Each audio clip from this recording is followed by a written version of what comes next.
तो नेक्स्ट जो reaction mechanism हम लोग देखने वाले हैं वो देख रहे हैं इलेक्ट्रोफिलिक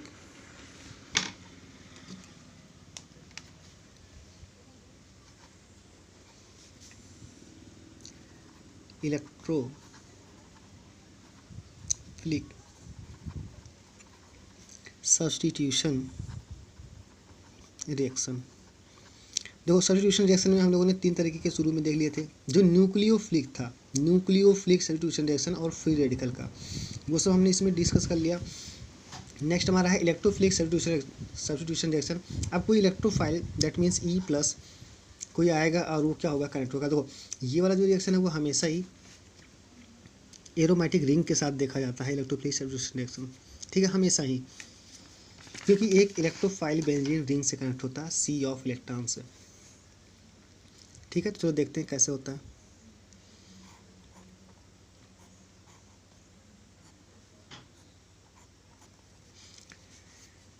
इसमें देखो ये भी 3 स्टेप का है।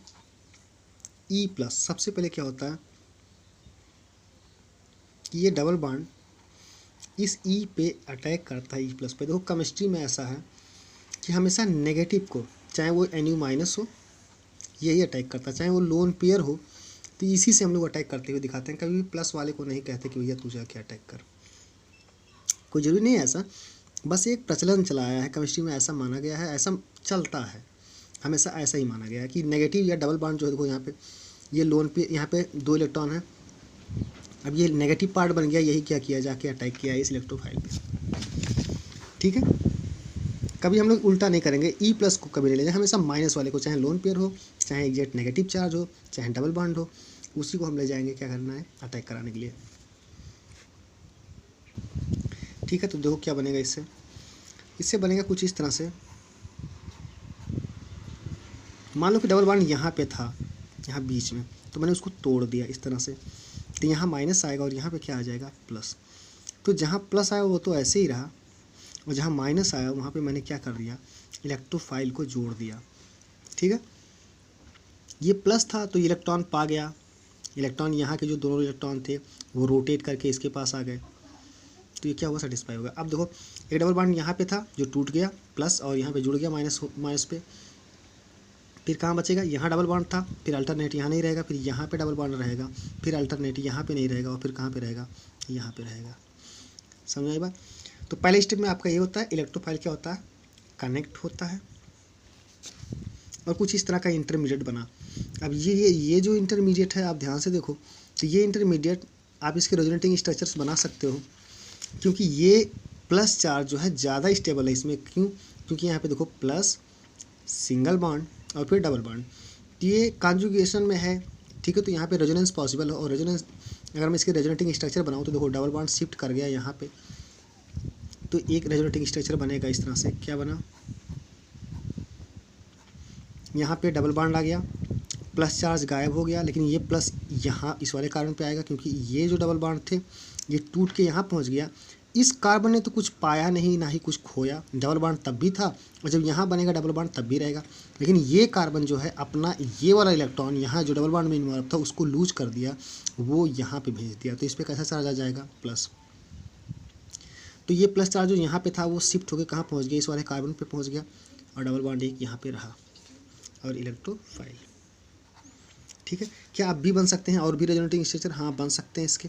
अभी भी देखो प्लस, सिंगल बॉन्ड, फिर ये डबल बॉन्ड, अभी भी कॉन्जुगेशन में, तो ये डबल बॉन्ड रोटेट करके यहाँ पे डबल बॉन्ड बनवा दे इन्हीं के बीच में, और यहाँ पे सिंगल बॉन्ड हो जाए इन दोनों के बीच में, तो एक नया रेजोनेटिंग स्ट्रक्चर बन जाएगा आपका कुछ इस तरह से। यहाँ पे इलेक्ट्रोफाइल, डबल बॉन्ड ये रहा, ठीक है, एक डबल बॉन्ड यहाँ पे रहेगा, और प्लस चार्ज कहाँ पे आ जाएगा, अब की बार यहाँ पे प्लस चार्ज आ जाएगा। क्या बात समझ में आया। तो आप देखो ये इसके 3 रेजोनेटिंग स्ट्रक्चर आपके सामने बन गए। अगर मैं इन सब का एग्जैक्ट या रियल हाइब्रिड बना दूं तो यहाँ पे मैं रियल हाइब्रिड बना सकता हूँ कुछ इस तरह से। इस पे इलेक्ट्रोफाइल है, प्लस चार्ज यहाँ से लेके यहाँ तक सर्कुलेट कर रहा है इस तरह से, तो हम लोग क्या दिखाते हैं, कुछ इस तरह से दिखा देते हैं, ठीक है। यहाँ तक है, कहाँ से, यहाँ से, तो ये प्लस चार्ज, ये इसका रेजोनेटिंग स्ट्रक्चर है। समझ आए बात।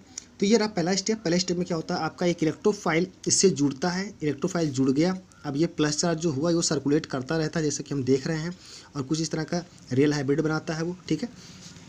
एक और बात,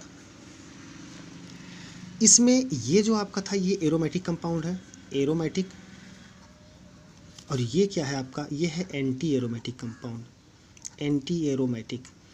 जो एरोमेटिक कंपाउंड्स होते हैं वो हाईली स्टेबल होते हैं, बहुत ही ज़्यादा स्टेबल होते हैं, और जो एंटी एरोमेटिक कंपाउंड्स होते हैं वो हाईली अनस्टेबल होते हैं। तो यानी कि एक स्टेबल कंपाउंड से एक अनस्टेबल में कन्वर्ट करना, ये प्रोसेस ढेर सारी एनर्जी रिक्वायरमेंट है, ठीक है। और यहाँ पे जब वो एंटी एरोमेटिक बना, अनस्टेबल हो गया, तो ये फिर से क्या चाहता है, ये फिर से स्टेबल होना चाहता है, और स्टेबल होने के लिए क्या करता है, फिर से डी प्रोटीनेशन करता है। मैं बना दे रहा हूँ, देखो फिर से अगला जो स्टेप होता है इसमें वो होता है डी प्रोटीनेशन। यहाँ पे था आपका इलेक्ट्रोफाइल, ये रहा ई प्लस चार्ज, चलो यहाँ बगल वाले में ही मान के मैं चल रहा हूँ पहले वाला के लेके, तो प्लस चार्ज यहाँ पे है, डबल बॉन्ड यहाँ पे रहेगा और यहाँ पे रहेगा अल्टरनेट, एक यहाँ पे रहा होगा जो टूट चुका है पहले ही। और एक और बात, क्या यहाँ पे हाइड्रोजन है, हाँ यहाँ भी हाइड्रोजन है, क्या यहाँ पे हाइड्रोजन है, हाँ अभी एक हाइड्रोजन यहाँ पे भी है, क्योंकि C6H6 था ना, बेंजीन में तो 6 जितने भी कार्बन आइटम हैं सब पे एक एक हाइड्रोजन लगा हुआ था, तो वही हाइड्रोजन मैं यहाँ पे दिखा दे रहा हूँ, बाकी सब जगह दिखाया नहीं हूँ, सिर्फ यहाँ पे दिखा रहा हूँ। क्यों, क्योंकि मुझे यहाँ पे तोड़ना है इसे, इस हाइड्रोजन को यहाँ से निकालना है, इस हाइड्रोजन को H+ बना के निकाल देना है मुझे। और जब H+ बन के निकलेगा तो यहाँ जो बीच में 2 इलेक्ट्रॉन हैं, ये दोनों ही इलेक्ट्रॉन यहाँ से रोटेट करके यहाँ पे डबल बॉन्ड का फॉर्मेशन करेंगे, और जब ये दोनों इलेक्ट्रॉन यहाँ रोटेट करके डबल बॉन्ड का फॉर्मेशन करेंगे तो फिर से एरोमेटिक रिंग बन जाएगा, ये प्लस चार्ज खत्म हो जाएगा, और क्या मिलेगा आपको, एक बेंजीन रिंग मिलेगा, जिसमें एक जगह पे आपका इलेक्ट्रोफाइल कम्प्लीटली कनेक्ट हो चुका होगा। ये रहा, बात समझ में आया। अब ये H+ कौन ले गया, कोई बेस आएगा, बेस माइनस होता है ना, तो वो क्या करेगा, इस H+ को ले जाएगा यहाँ से तोड़ के, और ये बहुत इजीली टूट भी जाता है। क्यों, क्योंकि इसके टूटने के बाद ये इलेक्ट्रॉन शिफ्ट होकर यहाँ पे एरोमेटिक कंपाउंड बना देंगे, जो कि फिर से स्टेबल हो जाएगा, यानी कि इसकी एनर्जी कम हो जाएगी। तो कोई भी सिस्टम आप जानते हो कि हाइयर एनर्जी से वो हमेशा ही कहाँ जाता है, मिनिमम एनर्जी की तरफ जाना चाहता है, और इसीलिए डी प्रोटीनेशन होता है, यहाँ पे प्रोटॉन का निकल जाना होता है और फाइनली हमारा प्रोडक्ट आता है। तो आप समझ गए होंगे कि ये दो स्टेप का रिएक्शन मैकेनिज्म होता है। पहले स्टेप में आप देखो तो ये अटैक किया, इससे जुड़ गया, जुड़ने के बाद क्या क्या हो सकता था उसमें या क्या हो रहा वो हमने देख लिया, ठीक है। एक इंटरमीडिएट बना, कुछ इस तरह का रेजोनेटिंग इंटरमीडिएट बना, ठीक है। और फिर इस, क्योंकि ये एंटी एरोमेटिक हो गए हैं, इसमें तो 4 ही इलेक्ट्रॉन रोटेट कर रहे हैं, 2 यहाँ पे 2 इलेक्ट्रॉन ये रोटेट कर रहे हैं, 2 इलेक्ट्रॉन ये रोटेट कर रहे हैं, ये 4 इलेक्ट्रॉन रोटेट कर रहे हैं इस पूरे रिंग में।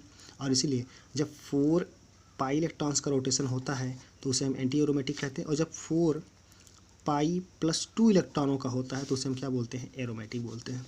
अकल शुरू यही तो था, ये आपका एरोमेटिक कंपाउंड के लिए 4 पाई + 2 या 4n कर लो, 4n + 2 पाई इलेक्ट्रॉनों का रोटेशन होना चाहिए।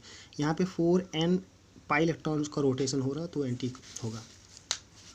तो क्लियर हो गई बात। तो इस तरह से ये 2 स्टेप का इस सब का रिएक्शन मैकेनिज्म आप देख लेना एक बार अच्छे से। अब इसके यूज़ की बात कर रहे हैं, तो यूज़ में इसमें वही है, हम लोगों ने जितने भी देखे हैं, पहला हम लोग देखे थे 11th में, कौन सा देखे थे, सल्फोनेशन या नाइट्रेशन देख लो पहले तो, नाइट्रेशन। तो नाइट्रेशन अगर हम लोग कराते थे तो क्या क्या लेते थे, तो हम लेते थे concentrated HNO3 and plus concentrated H2SO4, ये नाइट्रेशन के लिए था। इन सब के अलावा अगर नाइट्रेशन की बात करें तो नाइट्रेशन में N2O5H+ के साथ ले लो तो भी नाइट्रेशन हो जाएगा, समझ में बात को, या सिंपली NO2+ कहीं से मिल जाए आपको आपका इलेक्ट्रोफाइल, इससे करा दो डायरेक्ट तो भी हो जाएगा। तो ये रहे आपके नाइट्रेशन के लिए जो रिक्वायरमेंट है नाइट्रेशन के। ये ध्यान रखना, कंसनट्रेटेड HNO3 और प्लस कंसनट्रेटेड H2SO4 किसके लिए रिएजेंट हैं, ये नाइट्रेशन कराना हो हमें, बेंजीन के ऊपर NO2 ग्रुप लाना हो, NO2 ग्रुप, इसे बोलते हैं नाइट्रोबेंजीन। अगर NO2 ग्रुप लाना है हमें बेंजीन के ऊपर तो हम उसका क्या कराएंगे, नाइट्रेशन कराएंगे इन रिएजेंट्स के साथ में से किसी को भी लेके। क्लियर हो गई बात।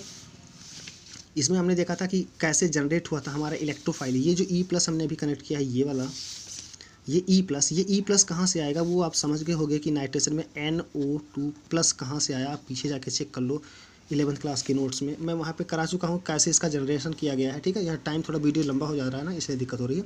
एक बार दोबारा से इन सारी चीज़ों को वहाँ पे देखना, जब वीडियो देखना तो इन सारी चीज़ों को भी दोबारा से चेक करना जाके। ठीक है, तो इस तरह से आपका नाइट्रेशन हुआ। ऐसे सल्फोनेशन होता है, सल्फोनेशन के लिए भी वहाँ पे रिएजेंट में नोट कराया हूँ, जाके देख लेना। सल्फोनेशन में हम लोग क्या लेते हैं, कंसनट्रेटेड H2SO4 लेते हैं, तो इससे सल्फोनेशन हो जाता है। ठीक है, ऐसे आपका था Friedel craft, very very important, Friedel craft alkylation.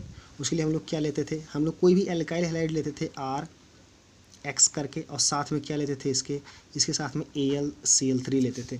अच्छा, AlCl3 लुईस एसिड का काम करता था, जो यहाँ से इसको तोड़ देता था, याद हो तो, और R प्लस एक कार्बोकैटायन इंटरमीडिएट का फॉर्मेशन करता था, जो हमारा इलेक्ट्रोफाइल था। ठीक है, तो ये आपका फ्रीडेल क्राफ्ट एल्काइलेशन के लिए है। ऐसे आप RC⋯OCl in the presence of AlCl3 ले लो, तो इसे हम लोग क्या बोले थे, इसे बोले थे एसिलेशन, इसे बोले थे एल्काइलेशन, इसे क्या बोले थे, एसिलेशन। यानी कि एक एसिड ग्रुप उस पर लग जाए बेंजीन रिंग पे। कीटोन बनाना हो, जैसे हमें मान लो बेंजीन के ऊपर हमें यहाँ पे C⋯OCH3 जोड़ना हो, तो हम लोग क्या करेंगे, उसका एसिलेशन करा लेंगे। ठीक है, क्योंकि ये चीज़ यहाँ से टूट के निकल जाएगा, ये प्लस बचेगा, ये हमारा इलेक्ट्रोफाइल है, ये कार्बन जाके क्या होगा, कनेक्ट हो जाएगा बेंजीन रिंग से। क्लियर हो गई बात। तो हम लोग क्या क्या करा सकते हैं, फ्रीडेल क्राफ्ट एल्काइलेशन करा दिए, एसिलेशन करा दिए। हाइलोजिनेशन में देखो, हाइलोजिनेशन में हम लोग क्या करा सकते हैं, फ्लोरिनेशन तो कराते नहीं है, जैसा कि आप जानते हो फ्लोरिनेशन हम लोग डायरेक्ट नहीं कराते कभी भी। क्यों नहीं कराते, वजह पता है ना, इसको कंट्रोल नहीं कर सकते हम लोग, बहुत ही हाईली स्टेप एनर्जेटिक होता है, रिएक्शन बहुत फास्ट करता है, तो फ्लोरिनेशन नहीं करा सकते। तो क्लोरिनेशन कराते हैं, ब्रोमिनेशन कराते हैं, और आयोडीनेशन भी करा लेते हैं। ठीक है, इन सब को कराने के लिए क्या करते हैं हम लोग, इन सब के साथ लुईस एसिड लेते हैं। लुईस एसिड में AlCl3 ले लेते हैं। कोई ज़रूरी नहीं AlCl3, कहीं कहीं FeCl3 मिल जाएगा आपको, समझ लो बात को। CaCl2 कभी कभी ये भी वर्क कर लेता है, FeCl3 या BCl3 भी यूज़ कर लेते हैं, समझ पाए बात को, या FeBr3 यूज़ कर लो। तो इनमें से कोई भी लुईस एसिड हम यूज़ करते हैं, लेकिन अधिकतर जो मिलेगा वो ये मिलेगा आपको, AlCl3 मिलेगा सबसे ज़्यादा। ठीक है, बेंजीन रिंग लो, तो कैसे रिएक्शन कराएंगे, देखो हमने बेंजीन रिंग लिया, बेंजीन रिंग अगर मैं क्लोरिनेशन कराना है तो Cl2 in the presence of AlCl3 हो गया।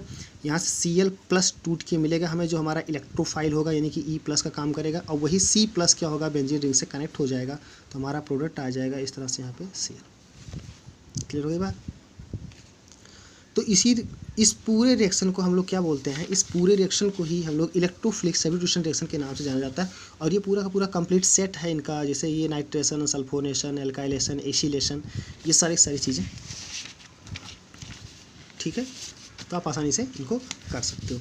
अब रही बात इसमें, तो दूसरे स्टेप की अगर मैकेनिज्म की बात करें कि दूसरा स्टेप हमारा जो होता है, इसमें पहला तो ये हो गया, दूसरा स्टेप नहीं मतलब दूसरे तरह का, इसका लेवल थोड़ा सा ऊपर, कि हमें पहले से ही कोई ग्रुप दे रखा हो जो लगा चुका है, जैसे कि ये Cl लग चुका है। अब इसका दोबारा से हमसे कहा जा रहा है कि भैया अब इसका क्या करा लो, हाइलोजिनेशन करा लो जरा, AlCl2 से रिएक्शन करा के in the presence of AlCl3, जरा बताओ प्रोडक्ट क्या आएगा। तो अब क्योंकि इसमें पहले से देखो, यहाँ पे जितने भी हमने किया, पीछे देखो डायरेक्ट बेंजीन रिंग से उठाया, यहाँ भी देखो डायरेक्ट बेंजीन रिंग से उठाया गया, ये सारी चीज़ों को करने के लिए डायरेक्ट बेंजीन रिंग से। लेकिन अगर मान लो बेंजीन रिंग पे पहले से ही चीज़ें लगी हुई हैं, तो अब फिर से अगर हम करा रहे हैं, दोबारा से करा रहे हैं, तो वो डिपेंड करेगा कि यहाँ पे जो ग्रुप लगा है उस ग्रुप के हिसाब से ही ये चीज़ कनेक्ट होगा।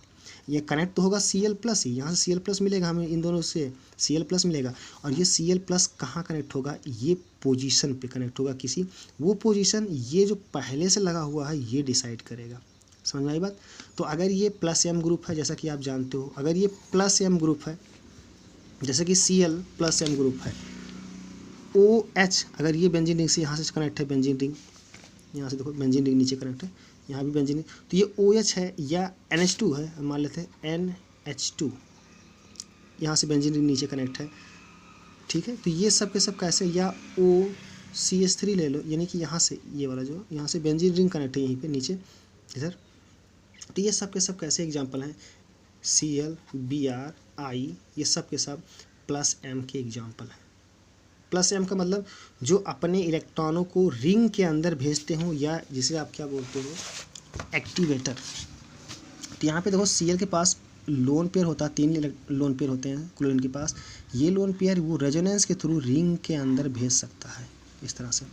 तो अगर वो रिंग के अंदर भेज रहा है तो ये इलेक्ट्रॉन 3 जगह पे पहुंचते हैं, इस पोजीशन पे, इस पोजीशन पे और इस पोजीशन पे। यानी कि जो बाहर से इलेक्ट्रॉन रिंग के अंदर आ रहे होते हैं वो आर्थो, इन दोनों पोजीशन को क्या बोलते हैं, आर्थो पोजीशन पे और पायरा पोजीशन पे इकट्ठा होते हैं, इन 3 पोजीशन पे। तो अगर इन 3 पोजीशन पे इकट्ठा हो रहे हैं तो जो भी आपका इलेक्ट्रोफाइल अब E+ आएगा वो इन्हीं 3 जगह में से किसी एक जगह पे कनेक्ट होगा। बात समझ में आया? तो यहाँ कनेक्ट करो या यहाँ कनेक्ट करो, बात एक ही है।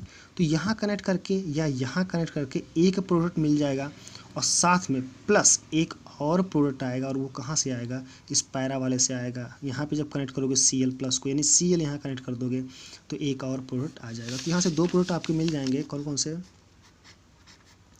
एक Cl ऊपर तो पहले से लगा हुआ है, उसकी तो बातें नहीं है। एक आर्थो पे मैंने लगा दिया और दूसरा कहाँ पे लगाओगे आप, पैरा पे लगा दो। यानी कि यहाँ पे Cl नीचे भी और ऊपर भी Cl। समझ में आई बात? तो इस तरह से ये 2 प्रोडक्ट बनेंगे इसके। अब ये ध्यान दो, अकेला जब था बंदा तो कहीं भी कनेक्ट कर दिए, लेकिन जब है पहले से कोई ग्रुप लगा हुआ है तो अब कोई बंदा का नया कनेक्ट होने आ रहा है तो ये गेट कीपर का काम करेगा और कहाँ भेजेगा, ये जैसा इसका नेचर होगा वैसे ही ये ग्रुप अलॉट करेगा जो आ रहे हैं उनके लिए। अगर ये +M ग्रुप है तो आर्थो और पायरा को अलॉट कर देगा इनके लिए, जैसे कि ये रहे +M वाले ग्रुप जो हमें मिलेंगे अधिकतर पढ़ने के लिए। अगर ये -M ग्रुप है, अगर यहाँ पे जो लगा हुआ पहले से है वो अगर -M ग्रुप है तो जो भी यहाँ से इलेक्ट्रोफाइल नया वाला आने वाला है जो जुड़ने जा रहा है उसको वो इन 2 मेटा पोजीशन पे भेजेगा, इन 2 पोजीशन पे भेजेगा। कब, जब वो यहाँ पे -M ग्रुप हो। अब -M ग्रुप की अगर बात हो रही है तो -M ग्रुप में देखो कौन कौन से, जितने भी इलेक्ट्रोनेगेटिव हों और बाहर की तरफ इलेक्ट्रॉनों को खींच रहे हों। जैसे कि फ्लोरीन है, फ्लोरीन आपका -M तो नहीं है, ये -I है, ठीक है। तो ये अच्छा, इसमें भी देखो, इसमें मैंने फ्लोरीन का नाम नहीं लिया। फ्लोरीन के पास 3 इलेक्ट्रॉन होते हैं लेकिन वो दे नहीं सकता, वो कभी भी रिंग के अंदर नहीं भेजेगा बल्कि रिंग से उल्टा खींच लेगा। और इसीलिए आपका जो फ्लोरीन होता है वो सिर्फ और सिर्फ -I होता है, इंडक्टिव इफेक्ट सिर्फ शो करता है, मेजोमेरिक इफेक्ट नहीं शो करता, ठीक है। ये खींच भी नहीं सकता, रेजोनेंस के थ्रू इलेक्ट्रॉनों को खींच नहीं सकता क्योंकि इसके पास जगह नहीं है जहाँ वो रख पाए उनको, और अपने 3 लोन पेयर जो इसके पास है उनको दे भी नहीं सकता। क्यों? क्योंकि ये इतना ज़्यादा इलेक्ट्रोनेगेटिव है कि देना ही नहीं चाहता, सिर्फ खींचना चाहता है। समझ बात? तो फ्लोरीन ना तो +M है ना ही -M है, फ्लोरीन सिर्फ और सिर्फ -I है, इंडक्टिव, खींचेगा इलेक्ट्रॉन। समझ में आई बात? तो फ्लोरीन भी, लेकिन कोई इलेक्ट्रॉन भी ड्राइंग ग्रुप अगर खींचने वाला ग्रुप है तो भी वो मेटा पोजीशन पे ही भेजेगा। यानी फ्लोरीन अगर होता, यहाँ पे फ्लोरीन लगा होता तो हमारा जो प्रोडक्ट आता वो क्या आता, यहाँ पे Cl लग के आता, सिर्फ और सिर्फ यहाँ पे, यहाँ लगाओ या यहाँ लगाओ, दोनों बात एक ही रहा। ये तीनों पोजीशन तो होते नहीं, फिर उस केस में खींचने वाला होगा तो इन 2 पोजीशन पे जोड़ोगे, अगर देने वाला होगा तो इन 3 पोजीशन में जोड़ोगे, जिसमें से 2 प्रोडक्ट लिखोगे, एक यहाँ जोड़ के और एक यहाँ जोड़ के। तो यहाँ जोड़ के लिखो या यहाँ, बात एक ही है। तो यहाँ जोड़ के लिखो और यहाँ ये 2 प्रोडक्ट बनेंगे आपके। तो मैं बात कर रहा था -M ग्रुप की, तो -M में आपके ये फ्लोरीन हो गया,